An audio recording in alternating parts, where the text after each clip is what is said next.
Once again, I seem to be in the minority on films that I like. Sick.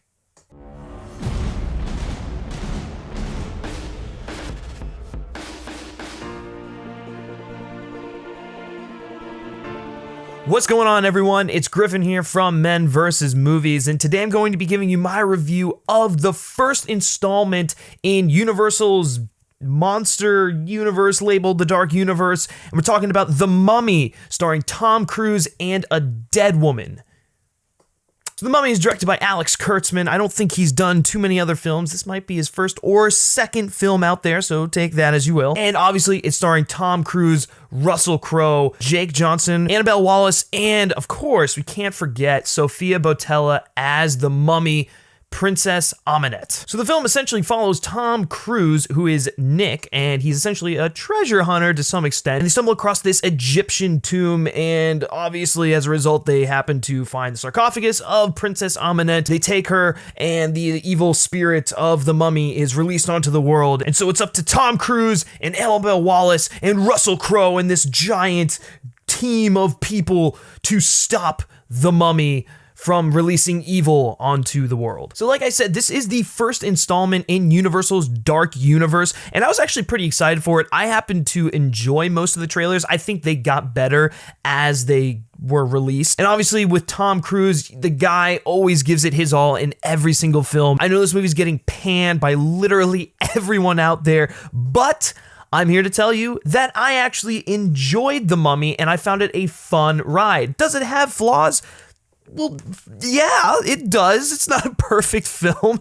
I don't think any of the other Mummy movies were perfect films, but they were still fun, and that's what I can say for this one. So I'm going to give you my positives, going to give you my negatives, and then ultimately give you my rating for this movie. Let's get into it. All right, so the first biggest positive that I have with this movie is the acting, and mainly just Tom Cruise. Tom Cruise is a positive in of himself. We kind of take it for granted now, but Tom Cruise always gives it 100% in every single movie he's in. Even Jack Reacher, Never Go Back. For those of you who don't know, I absolutely hated Jack Reacher, Never Go Back. So there is that. Like I said, this movie's no different. And actually, it was a little bit of a different performance that we've seen from Tom Cruise in these blockbuster films. He's incredibly charismatic. And even though he's kind of a dick, he's a likable dick, and he's got a certain charm to him that makes you care about him, and you're kind of locked into his journey from the get-go. At least I was. The next performance that I absolutely have to praise is Sofia Boutella as the mummy. She was terrific, and although she doesn't say a whole lot in the film, she was an incredible physical presence on screen. She was very imposing, she was evil, and the thing I liked about her character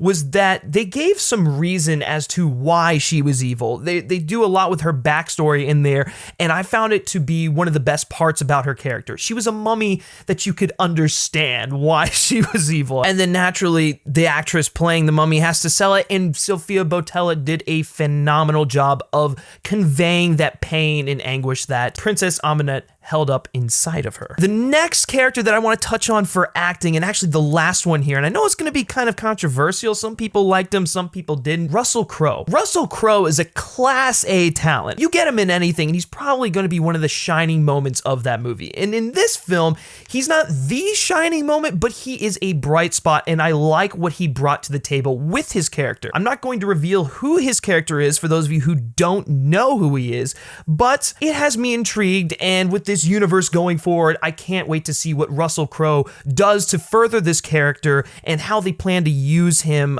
in future installments in this dark universe. I also might add that I think he was the perfect choice to play this character. Next positive here is the story and mythology that encompasses this film. To be quite honest, I mean, obviously Tom Cruise is really, really great in this, but this was probably the most interesting and my favorite part of the entire film. The mythology presented here was actually quite intriguing, and as they start explaining stuff here and there, you're very much engaged and locked into how this whole thing is going to play out. And then also, while they were exploring different parts of the mythos that pertain to this particular film, they also dropped little things here and there about the overall mythology that they're going to be setting up with this dark universe. So that was actually pretty nice as well. Sometimes it got a little too heavy-handed and they started dropping a little too much for their plans for this extended universe, but on the whole, I thought everything everything that had to do with the world that they created, the mummy, her backstory, and the forces of evil at work here were really, really interesting. And then moving on to the story part of that, the story of this film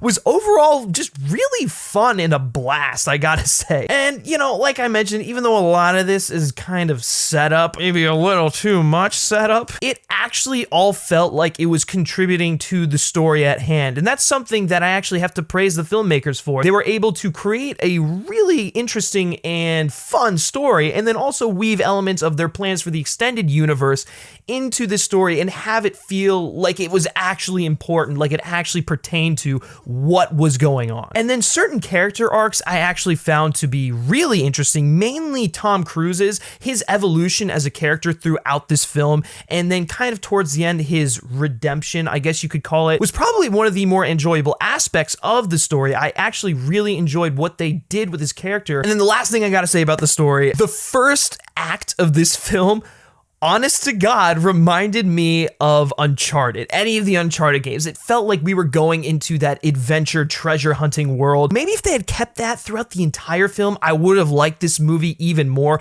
but I really, really loved what they did at the beginning. And you know, Tom Cruise, his character Nick, actually reminded me a little bit of Nathan Drake. So that was cool, especially if you're a fan of the Uncharted games.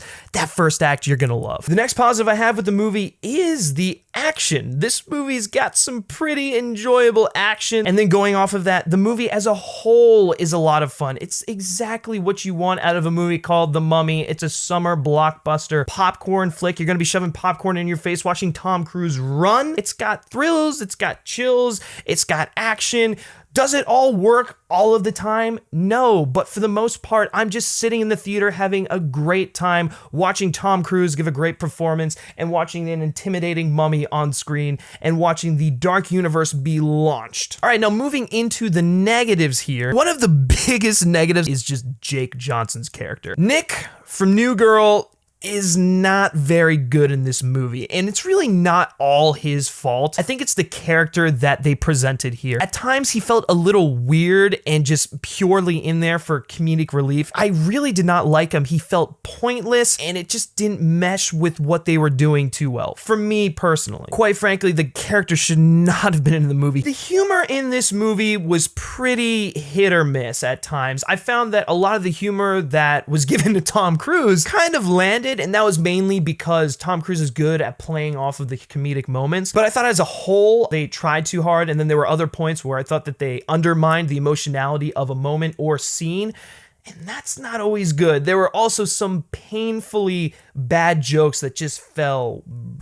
And then my last negative with this film, and probably the biggest negative anyone's probably gonna have with this movie, is the fact that there's just a little too much setup in here for the overall dark universe. We get to the second half. Russell Crowe's character is introduced, and we find out about this giant organization. Ultimately, the movie just starts to lose what it had in the first act, and then it becomes a lot of setup. Like I said though, a lot of that setup actually does play into the current story at hand, but at the same time, this setup almost takes over the film at times. It's like, oh, here's what we're doing with the dark universe. Are you buying what we're selling you? Good, because we're about to release 4 more films. Get ready. So in the end, guys, The Mummy, is it the best movie you're gonna see all summer? No. Is it as bad as people are saying? Absolutely not. It's a fun summer blockbuster popcorn flick, and I can't recommend it enough to people who just want to have fun in the movies. And for those reasons, I'm going to be giving The Mummy in the fight. Go check it out, especially if you've already seen Wonder Woman or some of the other movies in theaters. Thanks guys for watching. Hopefully you've enjoyed my review of The Mummy. If you have seen The Mummy, why don't you let me know how crazy I am in the comments section below. I am apparently one of the only people on the planet to have actually enjoyed this film. And also while you're down there, be sure to like this video, share it with your friends, and subscribe to our YouTube channel for more movie reviews. I'm starting to do some more podcasty type stuff. There's great content. Just look around for it. And lastly, guys, if you like me specifically and you like what I have to say, you can always give me a follow on Twitter at @GriffSchiller. All right, that's gonna do it for this review, guys. Until next time, take care.